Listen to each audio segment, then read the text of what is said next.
L'amministrazione comunale di Marano mette a rischio la biodiversità e l'esistenza stessa di Valle Grotari. L'attacco è del WWF.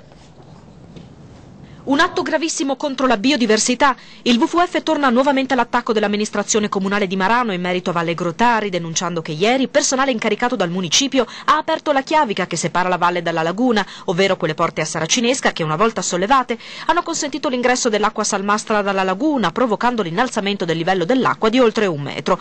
Un danno gravissimo per l'associazione ambientalista, per le specie che popolano il sito. Il WWF infatti evidenzia che molti nidi, tra i quali quelli dei falchi di palude, degli aironi rossi, di germani reali ed oche selvatiche, sono stati danneggiati o sommersi e che ne risente anche la ricca fauna di anfibi.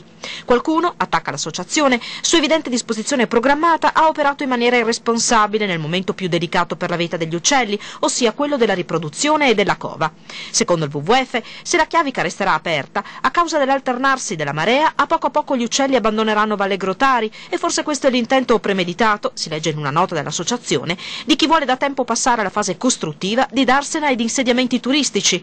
A fronte di tale situazione, il WWF ha scritto una lettera al Comune di Marano e per conoscenza a Procura di Udine, Regione e Ministero dell'Ambiente per chiedere la chiusura immediata della chiavica. È pronto inoltre il reclamo alla Comunità Europea contro l'approvazione del piano dei porti per possibile infrazione alle norme comunitarie e che il WWF spedirà a Bruxelles nella convinzione che la sua attuazione porterà alla distruzione dell'oasi faunistica. L'amministrazione comunale nega che ci sia l'intento di spingere la fauna ad abbandonare il sito. Il sindaco Mario Cepile spiega che a Valle Grotari c'è sempre stata una chiavica atta a regolamentare i flussi di acqua. Da ormai qualche mese non funziona, dice. Così ieri i tecnici comunali hanno provveduto a sistemarla, in attesa della sostituzione che dovrebbe avvenire in un paio di settimane.